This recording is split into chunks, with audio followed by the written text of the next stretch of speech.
Class 11th के लिए हमारा जो आज का टॉपिक है that is osmoregulation bye kidney. तो किडनी जो है वो हमारा एक्सक्रीटरी ऑर्गन है। बॉडी में से मेटाबॉलिक वेस्ट को निकाल कर बाहर फेंकने की रिस्पॉन्सिबिलिटी किडनीज की है। But in addition to that excretion, kidneys जो हैं वो हमारी बॉडी में ऑस्मोरेगुलेशन का काम जो है वो भी करती हैं। ऑस्मोरेगुलेशन का मतलब क्या होता है? देखो, ऑस्मोरेगुलेशन का मतलब होता है इंसान के ब्लड में साल्ट और वाटर दोनों के बैलेंस को मेंटेन करके रखना। बिकॉज चीज़ें खाते वक्त या पानी पीते वक्त या फ्लूइड लेते वक्त हम लोग खुद इस बात का ध्यान नहीं रखते कि हम लोगों की बॉडी में कितना साल्ट है या कितना नहीं है, कितना पानी है या कितना नहीं, वो हम लोग ध्यान नहीं रखते। बल्कि ये चीज़ जो है हमारी किडनी खुद ब खुद मेंटेन करती है। अगर हमारी बॉडी में साल्ट ज़रूरत से ज़्यादा हो जाए तो किडनीज जो होती हैं एक्स्ट्रा साल्ट को निकाल कर बाहर फेंक देती हैं।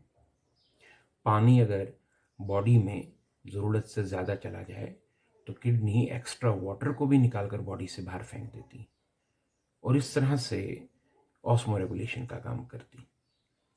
ऐसा भी है कि मान लीजिए अगर इंसान साल्ट या वाटर में से किसी चीज़ को कम ले रहा है और उसकी बॉडी में इन चीज़ों की कमी है, तो उस कंडीशन में किडनी खुद ही ऐसा मैकेनिज़्म अपनाती है जिससे यूरिन के साथ जो साल्ट और वाटर का लॉस हो रहा था उसको कम कर दिया जाता है, ताकि ब्लड में साल्ट और वाटर जो है उसको रोका जा सके। तो एक्स्ट्रा होगा निकाल देगी, कम होगा तो बाहर जाने वाले वाटर और साल्ट को रोक लेगी। और इस तरह से किडनी कोशिश करती है कि इंसान के बॉडी में साल्ट और वाटर दोनों का लेवल जो है वो एक नॉर्मल लेवल पर मेंटेन रहे। इसी को हम ऑस्मोरेगुलेशन कहते हैं। अब ऑस्मोरेगुलेशन किडनी कैसे करती होगी, किस तरह से किडनी जो है वो अपना मूड जो है वो चेंज करती होगी? किडनी से ऑस्मोरेगुलेशन का जो काम है ये दो हार्मोन्स करवाते हैं। उनमें से एक हार्मोन का नाम एडीएच है, एंटी डायूरेटिक हार्मोन। और इसी एडीएच को, एंटी डायूरेटिक हार्मोन को, हम लोग वैसोप्रेसिन भी कहते हैं। एडीएच यानी एंटी डायूरेटिक हार्मोन, जिसे वैसोप्रेसिन भी कहते हैं, इसे आप सीधा याद रख सकते हैं कि ये पानी बचाने वाला हार्मोन है, वाटर को कंजर्व करने वाला हार्मोन है, शरीर के अंदर पानी को रोकने वाला हार्मोन है। और ये आता कहाँ से है? तो ये जो एडीएच है ये हमारी बॉडी में जो एंडोक्राइन ग्लैंड्स हैं उनमें जो पिट्यूटरी नाम का हमारा एंडोक्राइन ग्लैंड है, उस पिट्यूटरी ग्लैंड का जो पोस्टीरियर लोब है वहां से ये एडीएच हार्मोन जो है वो सिक्रीट होता है। So ADH is secreted from posterior lobe of pituitary. Posterior lobe of pituitary gland जो है वहां से इस एडीएच की सिक्रीशन होती है, वहां से ये एडीएच हार्मोन जो है वो आता है। पिछली क्लासेस में आप लोग ऑलरेडी ये पढ़ चुके हैं कि पिट्यूटरी ग्लैंड जो है खुद हमारा जो दूसरा ग्लैंड है जिसे हाइपोथैलेमस कहते हैं उसके कंट्रोल में होता है। अब देखो होगा क्या कि जब भी कभी इंसान पानी कम लेता है और उसके ब्लड में वाटर का लेवल जो है वो कम होता है, घटता है, तो ब्लड में वाटर के घटे हुए लेवल को नोटिस करने की रिस्पॉन्सिबिलिटी हमारे हाइपोथैलेमस की है। हाइपोथैलेमस इसलिए ऐसा कर सकता है क्योंकि इस हाइपोथैलेमस में खास तरह के ऑस्मो रिसेप्टर सेल्स होते हैं। हाइपोथैलेमस ब्रेन का ही एक पार्ट होता है। तो जब भी कभी इंसान पानी कम पीता है और ब्लड में वाटर की कमी रहती है तो वाटर की कमी को, पानी के डिक्रीज लेवल को नोटिस करना, ये हाइपोथैलेमस का काम।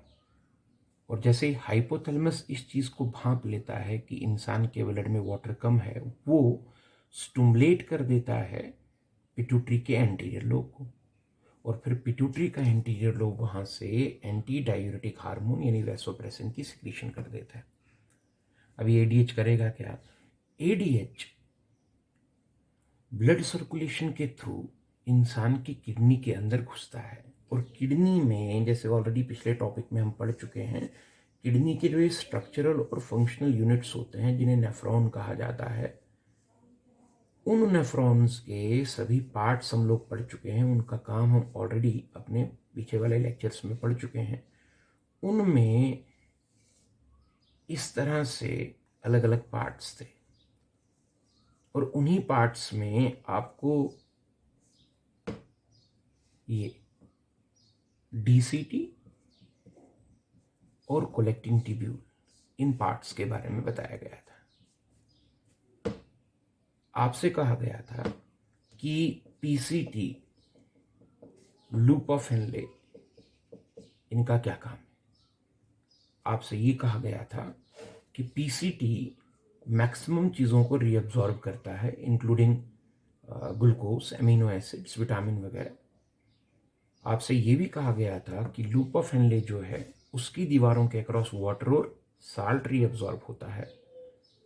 अब डीसीटी और कलेक्टिंग ट्यूब्यूल को, जिसे नॉर्मली हम किसी काम में नहीं लाते, उसके अक्रॉस कोई रीअब्जॉर्प्शन नहीं होती, लेकिन अब जब एडीएच आ जाएगा तो एडीएच क्या करता है? एडीएच जो कलेक्टिंग ट्यूब्यूल पार्ट है नेफ्रॉन का, और ये जो डीसीटी पार्ट है नेफ्रॉन का, इनकी वॉल्स पे एक्ट करके कलेक्टिंग ट्यूब्यूल और डिस्टल कॉन्वोल्यूटेड ट्यूब्यूल जो है, उनकी वॉल्स को भी वाटर के लिए परमेबल बना देता है। नतीजा क्या होता है कि जब ग्लोमेरुलर फिल्ट्रेट, जो आपने पिछले टॉपिक में पढ़ा है, पीसीटी के बीच में से फिर डीसीटी, ये लूप ऑफ हेनले के बीच में से होता हुआ आगे बढ़ता है, जब वो डीसीटी और कलेक्टिंग ट्यूब्यूल के बीच में से गुजर रहा होता है, उस दौरान उस ग्लोमेरुलर फिल्ट्रेट में से वाटर को रीअब्जॉर्ब करके यानी सोख के ब्लड में डाल दिया जाता है। जनरली क्या होता है? जनरली थोड़ा बहुत वाटर लूप ऑफ हेनले के अक्रॉस रीअब्जॉर्ब किया जाता है, लेकिन अगर एडीएच हो तो लूप ऑफ हेनले के अलावा डीसीटी और कलेक्टिंग ट्यूब्यूल में भी वाटर की रीअब्सॉर्प्शन होगी। इसे फिर समझें कि नॉर्मल सिचुएशन में ग्लोमेरुलर फिल्ट्रेट में से वाटर की रीअब्सॉर्प्शन होती है, लेकिन सिर्फ लूप ऑफ हेनले में।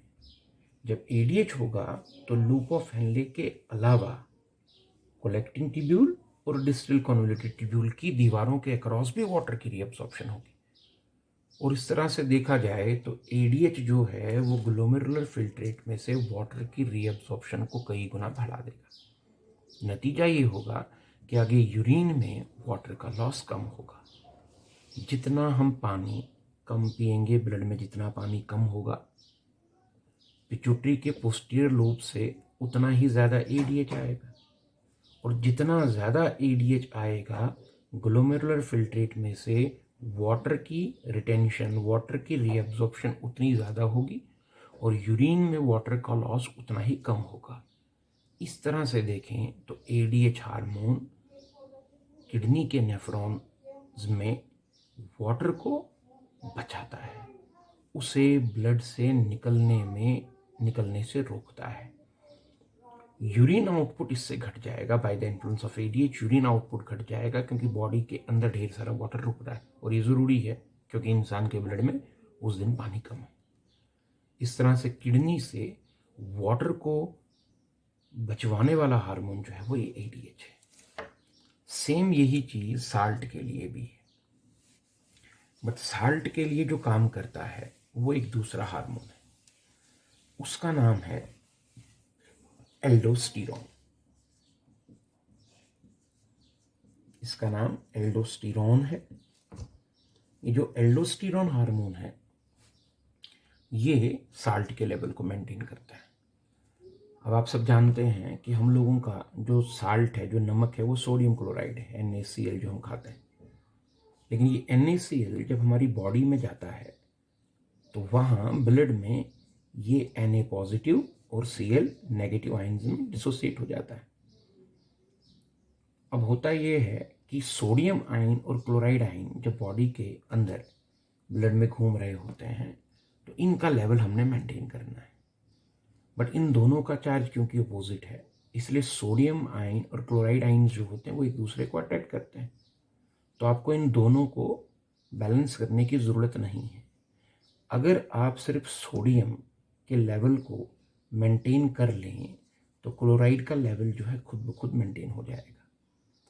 मान लीजिए सोडियम ब्लड में ज़्यादा रुकता है तो क्लोराइड भी रुक जाएगा। सोडियम को निकाल देते हैं यूरिन के साथ तो क्लोराइड भी निकल जाएगा। जितना ज़्यादा सोडियम रोकोगे उतना ज़्यादा क्लोराइड भी रुकेगा। तो दोनों को बैलेंस करने की कोई ज़रूरत नहीं, एक को ही बैलेंस करो, दूसरा उसको फॉलो करेगा।